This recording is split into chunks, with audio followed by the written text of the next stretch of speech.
1,000 later today. I think our biggest challenge right now is the logistical support of all these personnel that are here, many of whom have worked long hours and are very tired. Chief, is there any particular place where you are taking a stand right now? In the Topanga Canyon area and around Fernwood, up Topanga Canyon, and then on the west flank of the fire, we've got a line in just above Corral Canyon, which would be north along PCH from Pepperdine. Those areas is where we are focusing our attention to do our line development, and those are our main areas of concern. Is exhaustion becoming a factor with the firefighters? It is. The firefighters are very tired. Those that can be relieved, we have relieved them here. We're trying to relieve the others. I'm very concerned about my command staff as well. They've been working almost totally without rest, and we really don't have anyone to fall back on. So that's a concern. We're working on a rotation for them. 35% containment. We've heard figures as high as 30,000 acres burned. Is 18,000 an accurate estimate at this 18,000 is a more accurate estimate, and that is still very preliminary. We're trying to get the fire mapped, and then that will give us a more accurate estimate.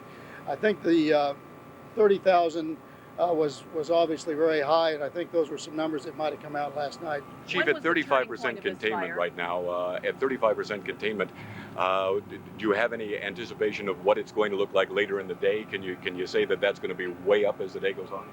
We would anticipate that we would make some progress, but I would not say way up, because a lot of the area where we need to cut the line is very steep and it's very difficult terrain.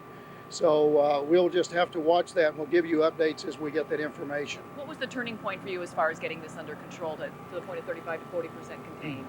I think the change in the weather. This morning, shortly after sunrise, we saw the winds start to die down, and the fire activity, particularly on the eastern flank or over toward Topanga Canyon, the fire started to lay down. That gave us an opportunity to get in there and start cutting the line by hand. On the west side of the fire, over in the Corral Canyon area, we did have a very active run of the fire at about the same time it was lying down in the Topanga area. However, with the fixed wing and the dozer lines that we were able to cut in Corral Canyon, we were able to stop the fire there. Chief, any arrangements at this point to let people back into their homes in some of those areas? We just had a planning meeting, and at this point, we will just work with the law enforcement agencies pretty well on an individual neighborhood basis. And I don't want to increase anyone's optimism, because we're still very concerned about the fire circumstances here, and we would want to wait before we let anyone in because of safety. At the same time, we understand that the people who live here want to get back in, but we want to do that consistent with safety and the need for us to continue to control the fire. What are the areas of greatest concern to you right now regarding hotspots, flare-ups, etc.? Well, going over some of the questions that we asked earlier, that's Fire Chief P. Michael Freeman, Los Angeles County Fire Chief, updating the situation, saying we're not out of the woods yet. For homeowners up along Topanga, still to be careful. They've got crews out there, they're doing what they can, and should there be an update within the next little while, of course, Tricia and Chris will bring it to you. All right, and then I guess, Kim, in terms of residents who live in that area, maybe who think the fires are out, and probably perhaps they are, they're not going to be let back into their homes, as I understand it from Captain Freeman, until sometime maybe later on this afternoon, although he didn't say, but it's not going to be happening anytime soon. Not soon. The fire chief was very plain in saying that those winds could shift. There's still some fuel in there, and they want to be extra cautious about that. He's putting the total at 18,000 acres. Right. Still, they're using that figure, 200 plus homes destroyed. Yes. 35 to 40% containment was the figure that he used, although we are seeing from our live shots, Kim, flare-ups, particularly in the Fernwood area. He did mention that that is an area that they're really concerned about, as they are on the Topanga Canyon portion of this fire as well. Right, and when we're talking about containment, we're talking about getting a line around the fire, and there is a, quote, natural line, if you will, and that's the Pacific Ocean. So the containment figure at 35%, what that means further up the hill, we don't know, but along Pacific Coast Highway, that obviously is an area of containment. Okay. Well, thank you very much, Kim Mariner. Earlier today, we heard LA City sounding extremely confident about the fact that this fire was going to stop at Topanga. What that meant is it wasn't going to go into the city of Los Angeles, but as you can see, the county still has its hands full very much at this hour. As does Malibu, the city of Malibu, very, very devastated. Most of the home losses obviously occurring in unincorporated areas of Los Angeles and the county and in Malibu. We're going to come back with more of our continuous firestorm coverage of 93 right after this. The gift of gab. What a gift for a guy like me. Traveling here, driving there, spending a lot of time on the road away from home. So imagine my delight at the gift of gab from Travelodge. 1 free hour of Sprint long distance to call from here, call from there, anywhere, and talk to the people I love, the family I love, the son with the electric guitar I love. And just by staying 4 midweek nights with Travelodge by November 28th. So call 1-800-578-7878 for reservations. Get a great room, great rate, free in-room coffee, free newspaper in the lobby, and more. Stay 4 nights at Travelodge, get a free hour of long distance, and make it seem like 2 hours by talking as fast as I do. I really wanted that 4x4, but I had to sell my car first. So I called 1-800-CAR-SEARCH, sold like that. 1-800-CAR-SEARCH. One price, one time. I tried the newspapers. Called 1-800-CAR-SEARCH, sold it fast. Every day, thousands of used car buyers call 1-800-CAR-SEARCH because we fax or mail them a free custom list of exactly what they're looking for. Dial 1-800-CAR-SEARCH to advertise your car for just $29.95, good until it sells. Anybody who doesn't use 1-800-CAR-SEARCH is crazy. The Edgewater Hotel Casino in Laughlin, Nevada is having a great Western Adventure Cowboy Christmas. So tonight, hightail it down to the Edgewater Hotel Casino for your chance to win one of our Wild Western prizes, no purchase necessary. While you're here, try one of our 3 great restaurants, including the Hickory Pit, the Garden Room, and the Bountiful Buffet. With room rates from just $23, you may want to stay a little longer. So come stay and play on the Colorado River at the beautiful Edgewater Hotel Casino in Laughlin. For reservations, call 800-67-RIVER. But hurry before the fun disappears. Every month, millions of people take hundreds of dollars and throw them away. This ritual is called paying the rent. Hold it. Hold it. Buy a new Kaufman & Broad home right now and we'll pay your mortgage every month till next summer. You'll save thousands. See the real estate section of your weekend newspaper. Buy now, practically live free till next summer with Kaufman & Broad.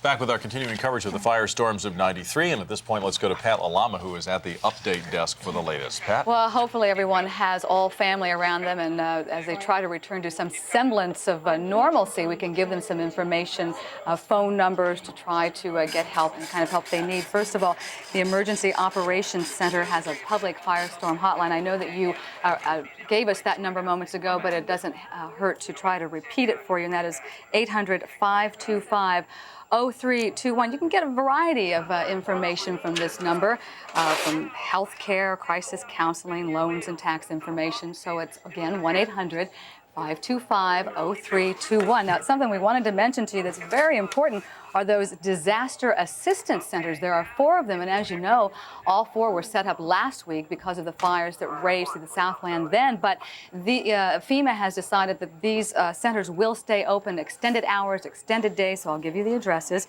The Arcadia Community Regional Park at 405 South Santa Anita Avenue in Arcadia, the Laguna Beach Recreation Center at 505 Forest Avenue, and that is in Laguna Beach. And then we have the Sheriff's Training Facility, and that's at the Camarillo Airport at 273 East Pleasant Valley Road in Camarillo, and also the French Valley Airport at 37552 Winchester Road in Murrieta Rancho, California. And a couple more phone numbers for you to jot down regarding this multi-agency effort is 1-800-462-9029. And for the hearing impaired, 1-800-462-7585. And I have to tell you, we were in one of these centers just a couple of days ago before this latest round of the raging inferno. And it's quite interesting to see the variety, the multitudes of people there volunteering their time to help. You can apply for small business loans, construction permits, tax assistance, virtually everything you need. If it isn't there, it doesn't exist. And so the multi-agency effort is imploring everyone to please come to these centers and try to, it's a lot of bureaucracy, but it's very well worth it for the assistance. Chris and Tricia. All right, Pat, thank you very much. We're now going to go to Mary Parks, who has some, some dramatic pictures to show us once more. You're at Topanga, at Old Topanga. Is that correct, Mary? Mary Parks? Okay, let me give you an update here. We're about a quarter of a mile from where we were earlier this hour, from the intersection of Tuna Canyon Road and Saddle Peak Road. And the pictures that you're looking at behind me here are what I would describe as a hopscotch of flames. The winds kicked up. Earlier in the day when we were here, they had been blowing straight up and it seemed to calm down, but then they started swirling again like they had been doing throughout the evening. And the flames just kind of hopscotched over, jumped on this hill, and believe it or not, behind all this thick smoke, I don't know if you can tell or if you can see what's back there, but there are 2 houses back there, as well as what one of the residents here tells me is a fire crew from Santa Barbara. They were on that hill kind of taking a stand to protect the homes that were back there, and we just clearly can't see to them and see if everything is okay there, but we do have a pretty good sized flare up and some awful heavy smoke. They've been hitting it really hard with the choppers. They've made 5 or 6 water drops here just in the last 10 minutes since this flare up began. I'm going to walk over here and talk with one of the residents here. To me, you know, there's only one way in and one way out. These roads are awfully curvy, and what can you tell us about the houses that are down there and what you saw? Well, I feel really lucky to have gotten this far. It was like 30 checkpoints to get through here just to see if the house was here. And we're in a little island. The rest of the place looks like the moon. From the right through the smoke, straight through where the flames were, you see on the top of the mountain, that's where the Santa Barbara County guys have just been told to abandon, and they have to move back away from the roads to an area that's already been burned to either wait to get picked up. But there's no way for them to drive out. They can't get in their car and drive like we seem to be able to. Well, we don't know if they can get to their vehicles or not, but the smoke is so thick. But you're telling me it looks like the flames have cut off the road? Their radios, we've been listening to the radios here. These guys are really good about telling us what's going on. And like you said, the winds did take a major shift, and now they're going straight east, straight out of the west. And it's left me in this little island. We're very, very happy to be here. I'm very, very happy that. When did you come back? Were you here early this morning? No, yesterday we spent we thought we were going to be hit from behind. That's why, I mean, we're surrounded. We were going to burn from the other side yesterday afternoon, and the wind switched, stopped, and now it's coming around from this side. And you know, we got the photo albums and the important stuff out of the house, and got down to West LA, and now it's just. And now you're here, and it appears you're stuck. but your house is still standing, so that's one good sign. Yes. Thanks for talking with us. What you're looking at again is another chopper drop. Obviously, they're trying to stop this line of fire from heading any further up into Tuna Canyon, which is the area that we're at. Tuna Canyon and Saddle Peak area. Flames have been hopscotching around here within the last hour, and just when we thought winds had calmed down, they caused another flare up here. And there are 2 homes, and we're told by the fire crews here on the scene that one fire crew is on the hill. They've taken a stand at 2 houses that you may or may not be able to see through this heavy smoke. You can see on the far peak here, if we can pan over here and get a shot here, the flames are really taking off again at the top of this hill. We did see it, Mary. That was a bullseye by that helicopter. We're saying Saddle Peak. It's the Fernwood area that you're in, right? Right. It's the Fernwood area. Specifically, I can look right to my left and I can see the intersection signs that say Saddle Peak Road and Tuna Canyon Road, just to give you a reference.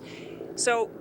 And that is right west of Fernwood. I would say probably a quarter of a mile or less. And Fernwood, as we've been saying for the last couple of hours, in a very, very tenuous spot at this point. And the firefighters trying to get a handle around this fire that has moved east up the hills, into the foothills east, and is now is not surrounding Fernwood, but certainly is causing some problems there to the northeast and also to the southeast as well, because of Topanga Canyon Boulevard, where they've made a stand, and that is just next to Fernwood. Okay, I'm not sure if we can we pan around here, and I want to show you something just when we were talking about how things in Fernwood had been cleared up. Can you pan around here and take a look? Right behind us, we've got, darn it, what appears to be another flare-up. Just when we thought things were pretty much out on that side and firefighters had taken a stand at the homes over there, we really didn't see much in the way of smoke, and let alone any flames. And now it appears as though we've got some choppers making an air attack on what looks like another flare-up from what we see over the treetops. So boy, these flames really are hopscotching, and the wind seems to be picking up. Not a tremendous amount, but it's the motion of the winds. When we first arrived here early this morning, the smoke was just billowing straight up, and now it's in that circular motion that we were seeing yesterday that was causing the flames to jump so much. And Fernwood, another residential community up here in the foothills of near Topanga State Park and in the Santa Monica Mountains. Quite a few, once again, narrow streets up there, a lot of them one-way streets, and we That's certainly right. hope that firefighters are able to get some kind of handle on this. Fair amount of virgin brush up there too, stuff that hasn't burned yet. That's of concern, and we're seeing it burn here right now in that Fernwood area. Mac, McClovia Paris joins us here at the anchor desk to give us an update on these winds. We heard this resident here say he thought that the winds looked like they were clocking around to the east. That could be, or maybe not. I mean, it could be a local situation within the canyon there. Exactly. This Santa Ana event is over. The offshore wind at the upper altitudes is over for now. What we now have is basically the firestorm creating its own winds in these canyon areas. In fact, along the coastal areas, we are beginning to pick up a little higher humidities. There's a bit of a sea breeze down to the south toward Orange County. Some of that may be felt along the coastal areas. Watch this animation. And you can see how the high pressure that was over Nevada is beginning to break down, allowing that cloud cover to roll into Nevada and Utah. So the pressure patterns have been squashed, if you will, and are over in terms of the offshore. What we now have is a situation where it's going to take a day or two for the moisture to return back off the Pacific into our area. We'll get a bit of a sea breeze this afternoon. That's optimistic. The important part, let's go back to Trish on these flames here. And we're going to get back to you in just a second here. We'll finish this up, sure. Harvey Levin is out, and I believe in the Porter Ranch area, which is in the west San Fernando Valley, north of the Simi Valley Freeway, with some exclusive information about something that's happening there. Harvey? Yes, Tricia, indeed. We are at Reseda and Cessna in the Porter Ranch area, where just within the last hour, 2 teenagers were arrested, and we're told that, at least on the scene, they were called possible arson suspects. Now, here's what happened. In this canyon below me, which has a lot of very, very dry brush, one of them was seen with a shotgun, and they were firing that shotgun, and the police came and arrested them. And let's get some more details. I have 2 people here. First is Morris Dodnick, and you're the captain of the neighborhood watch. Can you tell me what you know about the situation? Not a captain, I'm a police community representative. And we saw the police arriving in answer to a response by some women that were down on the canyon floor. They were there with children. And they heard shots, and they frightened, and they became frightened, and they called the police. The police came and ordered the people out. The helicopter came, went right down into the canyon and ordered them out. They came out with their hands up, but what they did, they hid their rifle. Police went down and made them recover the rifle. Turns out, instead of being an air gun, it turned out to be a shotgun. Now, you say these are 2 neighborhood kids around this area? Yeah, I don't know them, though. But you've seen them around? I've seen them around. And how old are they? I would say they're 16. Both of them about 16. Okay, also joining me is Marlu Prati, who you heard the helicopter hovering overhead. Can you tell us what you know from your vantage point? Well, from my bedroom, I could see the helicopters right here in the canyon, and the police were stationed across the street and then over here. And I heard the helicopter saying, come on out of the canyon, walk towards the police. And this went on for about probably 15 minutes. And then when I finally arrived here, they had arrested them. And yes, there were 2 teenage males carrying a gun. Okay, here's what we know right now. These 2 teenage males have been taken into custody. We were told that they were possible arson suspects. Now, the police department, I spoke with them a few minutes ago, they were quick to say, do not call them arson suspects because they're not being booked for that right now. For some reason, it went out as possible, and that's all we know right now, so we cannot confirm, indeed, that they are arson suspects. This area, incidentally, has extremely dry brush, Chris and Tricia, and 3 years ago, there was a terrible fire here, and 15 homes were lost. Back to you in the studio. And you know what? This is a really good point to make, that these people obviously have a citizens watch group, a community watch group out there, and obviously were able to find what was going on. And that's a really good point to make, that if you have people in your area who are out there looking, sort of station people around and keep an eye out. Pictures on your left are from Mary Parks, who is in the Fernwood area, and as we watch an aerial assault on a very large flare-up of fire in there. Mary? Chris, what you're seeing is just a massive air attack on the flames here, which are about 150 yards, I'd say, from a home here. We're standing in the front yard of a resident's home here in the Fernwood area. Whoa, we may get a little wet here. Boy, when I said massive attack on this fire, they're really trying to nip this in the bud because these flames have just been hopscotching so much within the last 45 minutes or so, slowly creeping closer and closer to a ridge of homes, which is where we are. Just to give you a reference point, we're in the Fernwood area. A lot of these homes clearly have access problems. They've either got there's basically one road in and one road out. A lot of the streets are one way and one lane. Despite this tremendous blaze, firefighters here have just done a remarkable job and saved a great deal of homes, despite the fact that the flames like this, what you're seeing, have moved in. Mary, we see that they have a line laid out, and Right. that they're simply watching this thing as it progresses. Is it not getting closer? Is it more or less going around the house? Is that what's happening now? Actually, it's coming up to the house. I wish I could say that the winds weren't blowing in our direction, but unfortunately they're blowing right at us. Can you pan over a little bit so we can see it Sure. in relation to the house? Look at how close those water drops are coming to the edge of the property there. Yeah, we're getting a little wet, but hey, better safe than sorry. And here we've got what I see 3 more choppers on the way to make another drop here, trying to get a handle on this thing. Because just over what you can see is just on my right, the ridge continues, and there are another 5 or 6 homes there, all in a line. Mary, we're going to stay with this because this really is a microcosm. You can see this is one house, and this is a fight, and there are, I could see 3 firefighters in the picture there, and they have just decided this fire will not take this house. And they're going to do whatever they need to do to see that happens. And so we have the water dropping helicopters, and now we see one of the larger Sikorskis with its big bucket. And if this is the one I think it is, this is 1,000 gallons of water that's being showered down on this hillside right now. And there we see the white smoke, which is indicative of heat and steam. Indicative of a good target. Here, pan to the left, Look and at I'll this. show you exactly what these winds are doing to us here this afternoon. We've got another flare-up. Just as soon as they put one spot out, another one seems to begin. Is the resident, I take it the resident is not at that house. That house is unoccupied at this time? No, you know, the resident is here. Well, no, I take that back. He was here 5 minutes ago, and when the flames took off like this, apparently he did the same. So he's not inside the house, he left. He left. He was, in fact, outside here standing in the yard watching the flames progress until he finally just said enough is enough, and he took off. Well, we could see that they did stop that particular patch of flame literally within, what is that, Mary, 10 yards from the backyard there? Gee, my guesstimate here is about 50 yards. 50 yards? The flames, they look so ferocious, and it really can be deceiving, but... 30 to 50. Yeah, I'd say 30 to 50, yeah. 30 to 50 yards away from the back of the house there. Yes.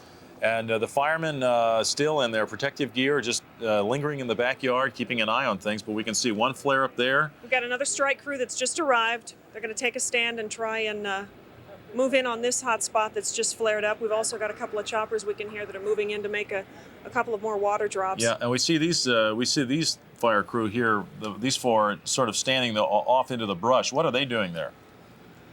Well, they're waiting. Right now, everyone is kind of in this standby mode waiting for the chopper attack. That access to these fires and the locations is the tricky part, the tough part here, and they're trying to hit them as hard as they can with the choppers, and then the hand crews can move in.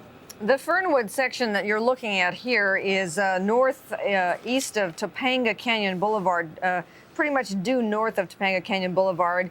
It is west of Tuna Canyon, and this has been an area where firefighters have been pretty concerned about what might happen here, simply because the fire has been moving south and has been moving east. Of course, we know the fire has burned all the way down to Pacific Coast Highway through Las Flores Canyon and Pacifico Rambla Vista. That happened very early yesterday, but in the meantime, the fire has been moving south and east up along the ridge lines, and what we have here is the result of the fire movement. And despite the fact that there is still very little wind, and thank God for that, you can see that the winds generated by this fire are causing problems now for Fernwood. It's a small residential community. Many one-way streets, many dead ends. A lot of these streets are not even paved. They're just merely trails, dirt trails. And there are a number of homes up along Tuna Canyon, Fernwood Pacific. And of course, you see firefighters here now trying to save these homes because this fire is just going out of control here. Well, you know, Tricia, all morning long, that has been the concern. We were down on the other side of this ridge that's burning, what you're looking at, and there are just maybe a dozen or so homes, and we were talking with some of those folks, and there was a real concern that the flames might make their way up this ridge. So I think that's why we're seeing this direct assault, because just if the flames make it to the other side of that ridge, we're looking at a number of structures up there that will be immediately threatened. Exactly. Mary, an update on the house that we were concerned about. It's been saved at this point, isn't it? Hey, this house is a done deal. It's okay. The fire is pretty much out here where we're standing, and it appears that once again we've got some flames hopscotching over here, and it's moving in what would you say, southwest direction?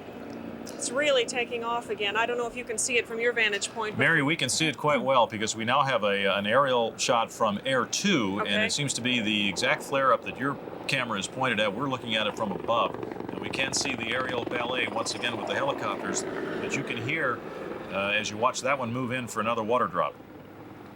And There we he goes. are staying with this coverage. We were going to go to the Bold and the Beautiful at 12:30, but we're going to stay with this coverage for a few more minutes simply because we believe the situation now warrants our coverage simply because this is a breaking situation. And obviously in the Fernwood area, the fire is creating some major problems right now.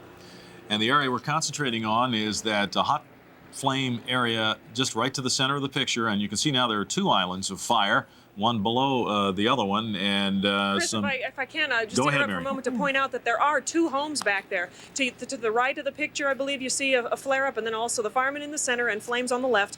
And directly in the middle, there are two structures and a fire crew in the middle of that canyon area. They're taking a stand. So we've got some houses that, well, when the smoke clears, let's keep our fingers crossed that they were able to save them and that everyone is okay. Those flames are really moving rapidly. One of the things firefighters try to do is to try to provide some kind of quick egress should they need to. And there's a road where you are, right, Mary? So that if you had to get out quickly, you could put the pedal to the metal right along where you are. Well, there's one way in and one way out, Chris, and we follow the fire crews here, Right. and I imagine we will follow them out. At this point, I don't believe that the road is closed, although, unfortunately, if I could point out, can we get a pan over here? I know I hate to leave these flames, but to give you a little perspective, flames on the right, and it appears as though we've got a flare-up on the left as well in the Fernwood area, and then the road cuts right down through the middle. We're kind of taking this wait-and-see attitude as to whether or not we should skedaddle and get out of here if the two sides of the flames meet. From where we are right now, though, we are in a safe position. To our backsides, everything is pretty much burned. There are no more flashy fuels left to the rear of us. So I think what we're looking at, the danger potential here, is directly in front of us. Well, as we have seen just in the few minutes since this fire approached that house, Mary, where you're standing, is they have put increasing numbers of helicopters there on that, the water-dropping helicopters. We saw the big Sikorsky come in as well, and with the big bucket, the 1,000-gallon bucket underneath. But even with all that water pouring down, this thing is still going. And we've got another flare-up directly in front of us, again, right in front of this home. And that was in the area that we thought It pretty much was safe. It hit. Right. This house kind of sits on an island. It's burned all around this home, with the exception of what you're seeing directly in front of us. tremendous amount of smoke now. We can see black smoke and white smoke as well in the area. I hate to say this, but the winds have really picked up here in the last few minutes as well. Boy.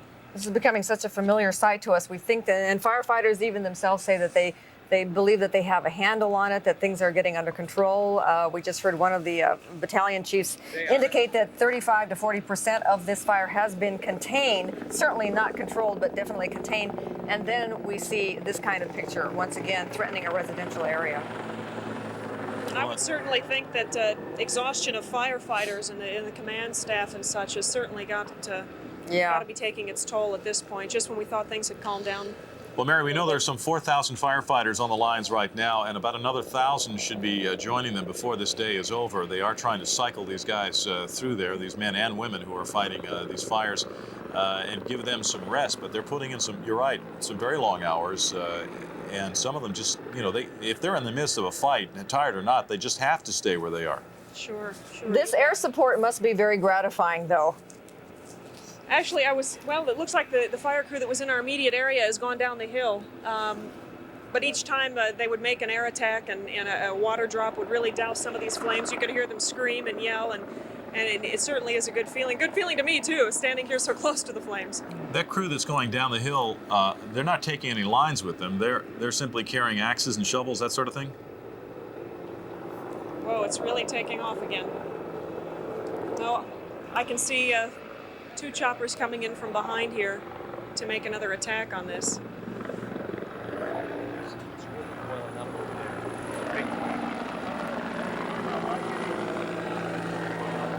Well, that on the right is that big heavy lift helicopter, which carries twice the gallonage of the Sikorsky's. That's about a 2,000 gallon drop that they're going to be able to make with that one. I believe this is near Pepperdine, Chris. And we're seeing that air crane lifting water out of the Pacific Ocean to dump it near Pepperdine, where they've been fighting this end of the fire pretty much throughout most of the late evening and early morning hours, and it's We're still being told going. we need to leave. Okay, you All right, leave Mary. then. Terry Anser has a camera up, I understand, at the Pepperdine area. Is this your camera that we're looking at now, Look at Terry? this wall of flame. I believe so. This is Puerco Canyon, and this is where I've been up on top of a mountaintop with really the unsung heroes of this battle, the bulldozer crews who have been up here today literally plowing fire breaks through virgin territory.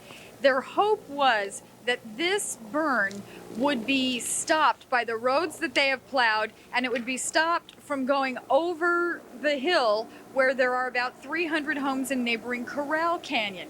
But the problem is that, as Mary Parks was reporting, the winds are kicking up, and now the controlled burn has somewhat gotten away from the bulldozer crews and hand crews up here. Chris, I don't know if you can still see those guys up on top of the ridge. If you look through this thick smoke up here, you can see a line of people. Those are the hand crews from LA County, and they are trying their best to make sure that the fire break, which they have plowed, holds. The fire is burning this way. I'm not sure how long we're going to be able to stay here, but right now this is not under control, they tell me, and that's why the water dropping helicopters, including that huge Erickson sky crane, have been called back in. Now, this has been a scene all day long of an aerial assault, and for a while it was ground zero. Take a look at the ground here. These rocks are pink. This is the Phos-Chek that you've been seeing dropped from the bombers. And the bombers, 3 of them, have been circling this area for the past past hour while we've been here. And they just dropped another load of Phos-Chek over here on this hill. Chris, if we can pick up our tethers and walk here. They just dropped another load over here. And there are some homes up here that show a good lesson for us in what good brush clearance can do. Take a look at this little white house over here with the tile roof. This homeowner knew that there was fire danger, and he took precautions well in advance. And this is why the house is burned on all sides. The property is burned on all sides, but the house is completely intact. There's another house a little farther up the hill that is completely intact. But we are having a battle right now. Here comes another bomber. You can see them over there to the left. I'm not sure where they're headed at this point, but everything we can see here has Phos-Chek just dropped all over it. And the hope is that they will be able to keep this thing from spreading up here. But I'll tell you, Terry, that just looks like an incredible wall of flame that is now going up and down. Yeah, we're going to go back over to the wall of flames right now, Trish, because the sky crane is coming back. Oh no, it's bigger than it was before. And look at this, look at this. Yeah. Down here. Now there's a chimney that I can see up here. I don't know if that's a home or what. It looks like it has some graffiti on it. Maybe it's something that is not lived in. Let's hope so. Another FOS check drop over there to the right. These bulldozer and hand crews are just up here fighting a mighty battle. And while it may not be as dramatic as the scenes of the homes being threatened, these guys are just exhausted, they're tired, their plan is not going as they had hoped, and they really hope right now for a little bit of a break from the wind. They need some help from air support, either from those tankers and this water-dropping choppers that we see here, this air crane. And this 1,000 gallons of water is definitely going to help. Yeah, I'm going to talk to some of these guys and find out exactly what the deal is. This doesn't look good. It's not. Tell me a little bit more about what happened. We've had a wind shift, and it's coming off the ocean now, and it's going to run that ridge, jump over the other side, and it's wide open from there. So what about the homes in Corral Canyon on the other side? Are you worried? Not right at this moment. We have enough engines and stuff over there, and it's going actually away from Corral Canyon. Now, there is a lot of FOS check up here. Do you think that's going to help? It's dried out now. It's slowly, the stuff up on top here is not going to do us any good at all. So you think you may have to call the bombers back in over here as well? We may very well have to. We'll know once it gets to this road to see if it'll hold at the road. All right, well, here we are on the fire break, literally the front lines on the westernmost edge of this terribly destructive Malibu fire. No homes in the path right now, but the winds are not good news for the firefighters out here, and we will continue to keep you posted. And I think part of the problem is that, Terry, we don't have Santa Ana winds now, but as McLovio and Dennis Phillips were telling us a bit earlier, that these are onshore breezes and onshore winds that are now being generating this fire. These are pretty healthy gusts, too. Yeah. We just had another one blow in, and every time it does, it's like making a big breath on top of your campfire coals. Everything just flares up in a wall of flame. Does it seem to you that these winds are primarily now blowing east, southeast? Yes, the winds are blowing towards me, which would be east-southeast. And in a way, that's good news for the Coral Canyon residents because it's moving the flames away from their homes.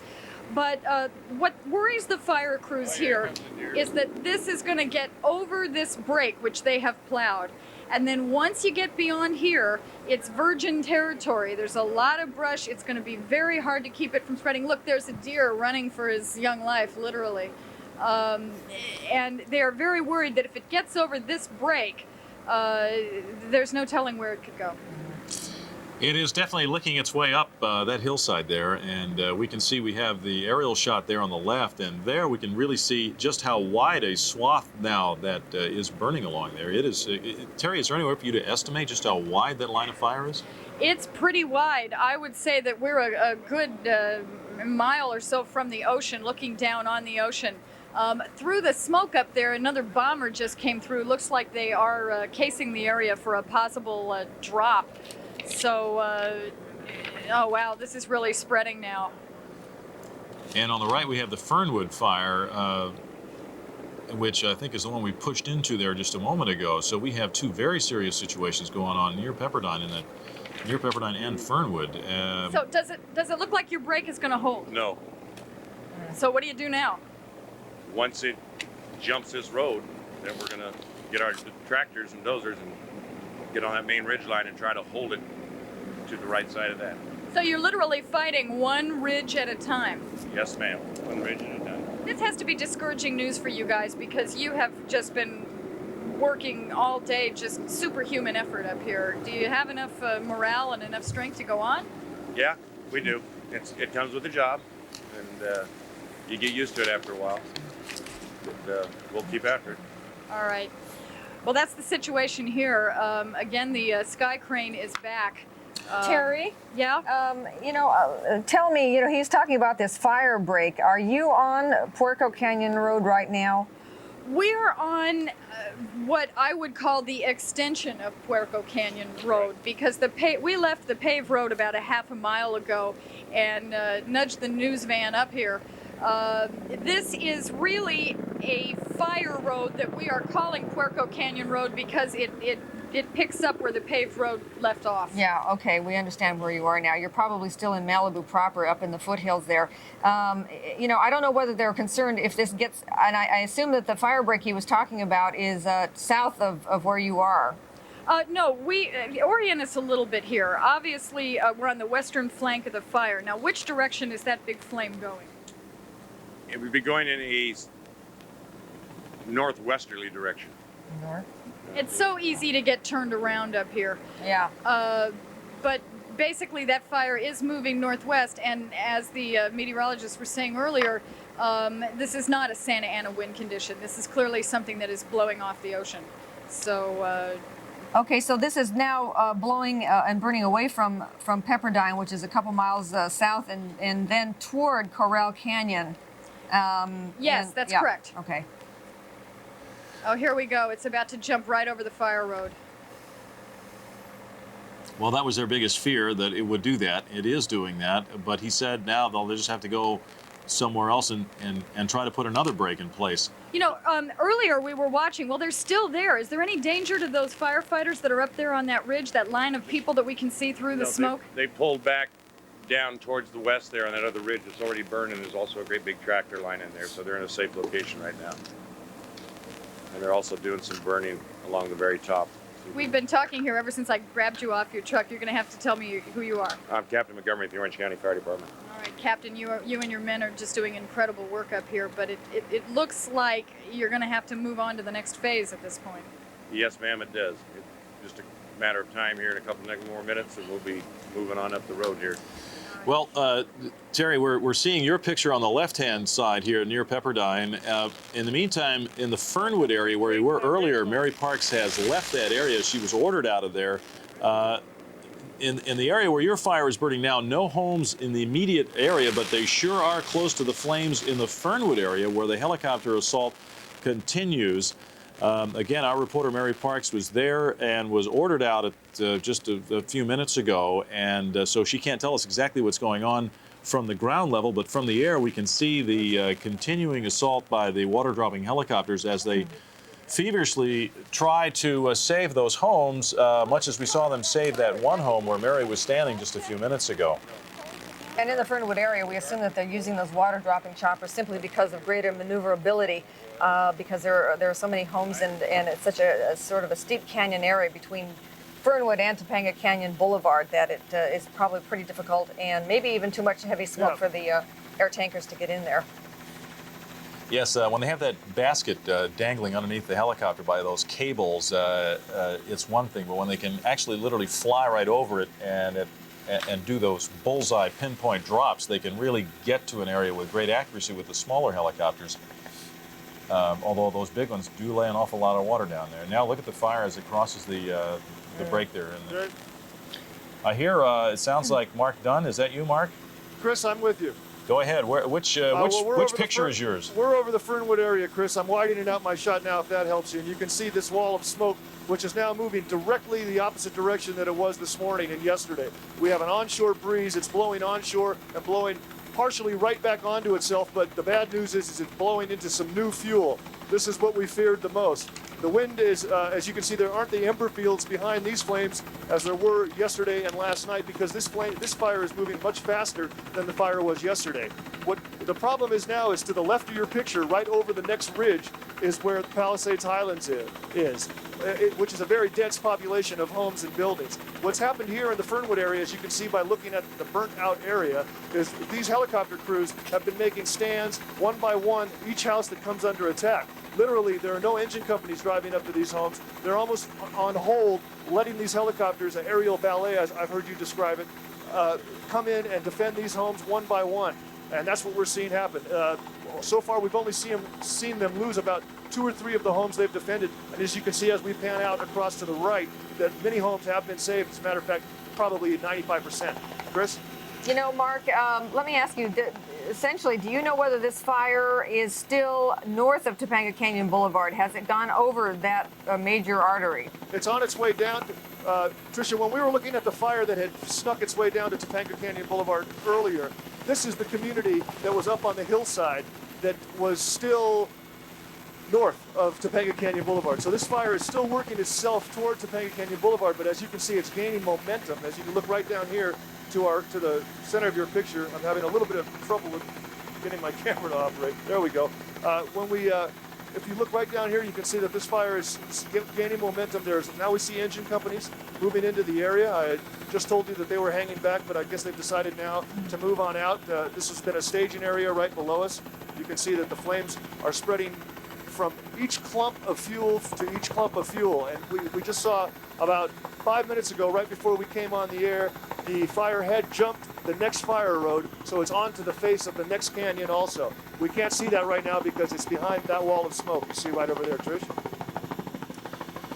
All right. Well, the battle is still continuing. Obviously, we heard great optimism earlier in the day about this fire and the cooperation we were getting from the winds and the low temperatures and the humidity and all that. And you can't count entirely on those. Although they are assets that are as valuable as a fire hose. When you come to fight a fire, we can see that this fire just has a way of flaring back up again as it has, and until it is totally out.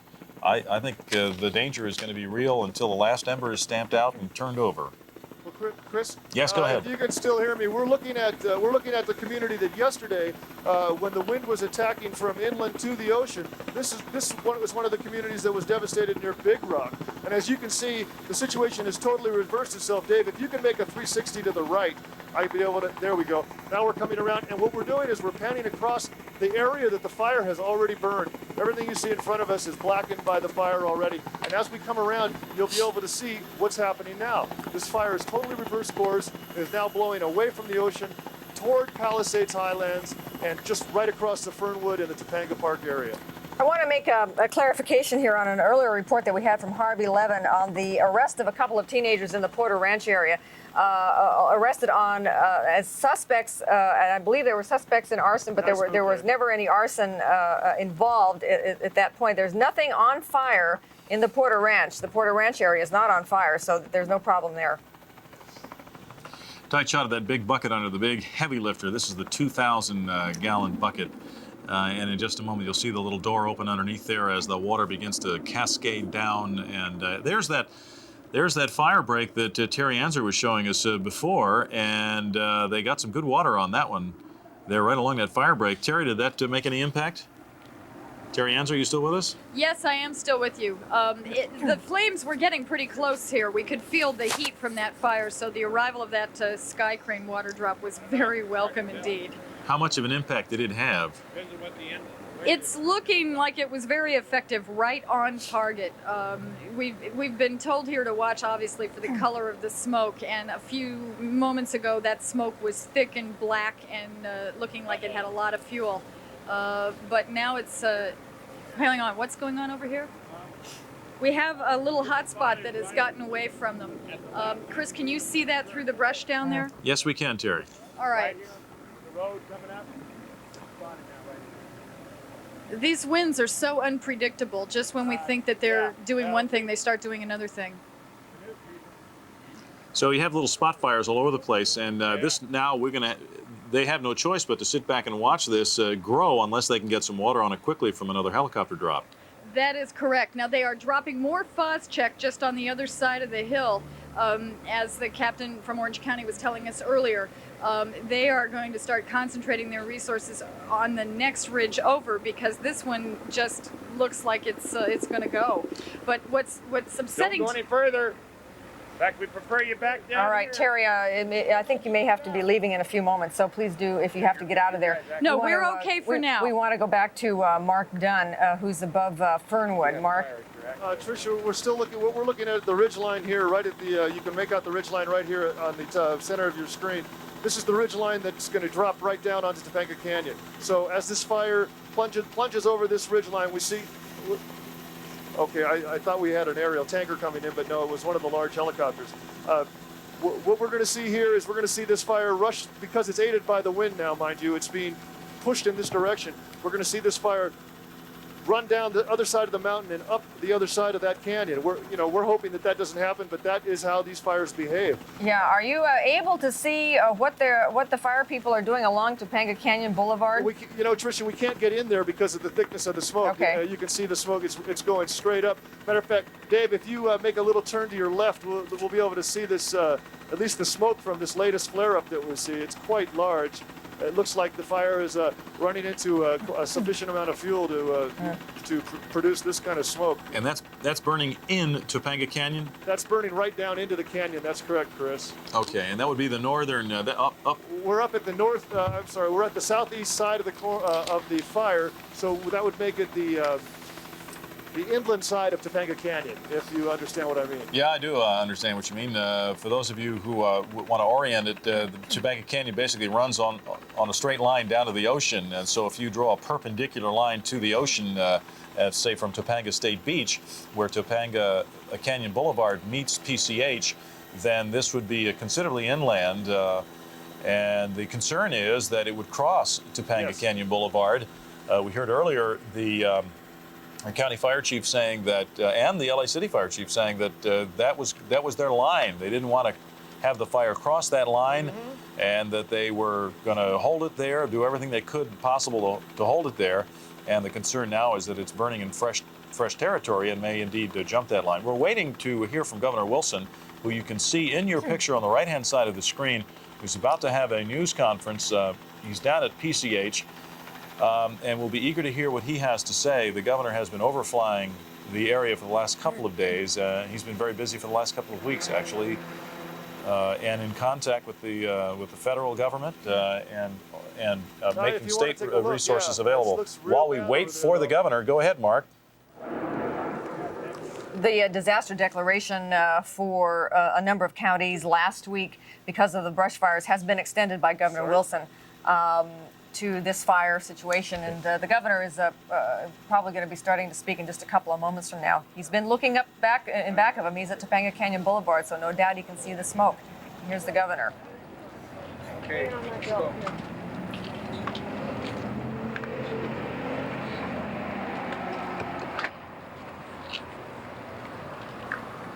Good morning. By now, you all recognize the city fire chief, Don Manning. With him is Chief Don Anthony, the State Fire Marshal, Ron Coleman.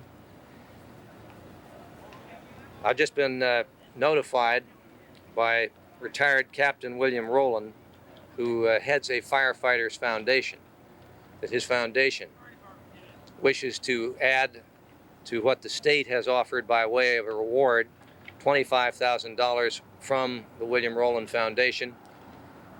Additionally, 5 insurance companies each have offered $10,000, with what the state is authorized to offer that would bring the total to $125,000 for information leading to the identification and conviction of the arsonist who is believed to have set this fire.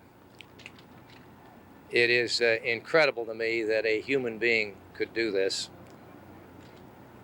and I hope that someone will be able to collect that reward, because I devoutly wish to catch this person. When we do, regrettably under the existing law, he can only be put away for a maximum of 9 years, and that's not enough. In my own judgment, we ought to put people who deliberately set fires of this kind away for life, because they are dangerous to the rest of us. And I think we're justified in protecting society in that way. So I am going to seek a change in the law to make arson punishable by just as much as we can persuade the legislature to add. Maybe they will have to be persuaded to do it by enhancement. As far as I'm concerned,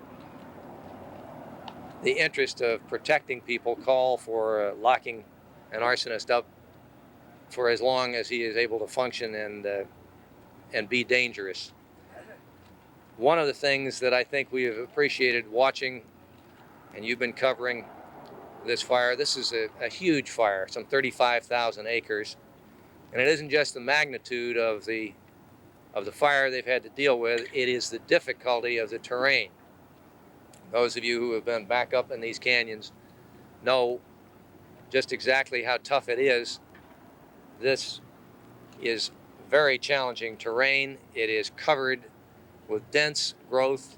The chaparral is 8 years old at least, or older. It's dry as a chip. The winds, thank God, have died down, which have allowed the crews to regain the upper hand with a lot of the fire. You see these crews up along the ridge lines cutting a path that is an effort to try to isolate the fire in case any hot spots revive and set burning again. The city, along with units literally from all over California here under the mutual aid program, have managed to stop this on the county side of Topanga Canyon Road. If it had got over there, obviously there is a dense population along the coast, and that was the effort which Chief Manning and Chief Anthony and their troops were determined to prevent. They succeeded. The prediction now is for an onshore wind, and we hope that's good news. I'd love to see a nice, dense, wet fog come rolling in about 20 miles. But as you've observed, these winds are very fickle. They can blow one way and in 10 seconds reverse. And it has made this a living hell for the firefighters. But I have never seen greater courage nor more professionalism, nor, I must say, better management of a crisis than in this instance here, because what you've got are professionals who about every 3 or 4 hours get on the phone to one another in a conference call and decide who has the greatest problem, who has the most urgent need, and that's where they put the resources. Whether we're talking about an engine crew or a strike team coming down from Humboldt or from over in Arizona, or the tremendous job that has been done by the city and by the county firefighters. These folks are good, and they have more than earned their keep. They have protected a lot of people. We have the tragedy.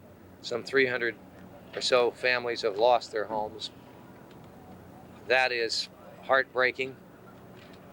The amazing thing to me is that the toll is not higher, and it isn't only because of the incredible job which these firefighters have done, backed up by law enforcement. The sheriff's office has found 3 looters. They are going to be charged with looting, with burglary. As contemptible as is that crime, and as much as they deserve to be punished to the full extent of the law, this, in my judgment, ranks on about a par with child molestation. These are people who ought to be locked up. The first offense ought to be the last. We'll be happy to take your questions. All right. Do you have any profile on this arsonist, or have you been able to recover anything that you can tell us? If I did, I couldn't tell you, because obviously it is a matter that is criminal, and we would not aid the investigation by making that. You can't tell us if you're any closer to an arrest then on any evidence. I cannot. What was found to indicate that this was an arson? I can't really tell you that, I think, without compromising the investigation. But there is evidence, and I can't tell you at what stage the investigation is. Clearly, the offer of the reward is an effort to try to aid the investigators by getting people to come in with information that can actually identify the culprit. Can you tell us if the evidence is the same as any other arson that's occurred out there? The evidence, no, I really can't without telling you things I shouldn't. Chief Manning, can you It's tell us 9 where the years as the firefight max stands now. right now? That's the maximum penalty. The base is 6 years. And there has to be a finding that there are aggravating circumstances. That should be an easy finding here. Chief Manning, can you just update us on where the fire is, how many acres have burned, how many homes have been destroyed? Yeah, in this particular fire, right now it's estimated about 35,000 acres were involved. Until the final count is in, it's approximately 200 homes were lost. The fire is in a stage now of where a line is being cut around the total perimeter of the fire. This is done by crews, and you'll look up on a ridge and you will see these crews working, and they literally cut a trail and they go down into the earth to be sure that there's no hot embers down there, and they cut all the vegetation out of that area and throw it, any vegetation they cut, into the burn area. Are there any new areas of burning? We have a crew up in the Fernwood area that there seems to be an area burning there that I think is new. The Fernwood area right now has developed a hot spot. Some resources have been shifted up into that area. And I think we're going to see this occurring over time till we can finally get the fire totally contained, till we can get all the hot spots put out. What the threat to homes at this point in various areas? The threat is very minimal at this point in time, the Fernwood area being the area of most concern. I think some of those questions, however, Chief Anthony, who put the plan together for us in how to stop the fire at the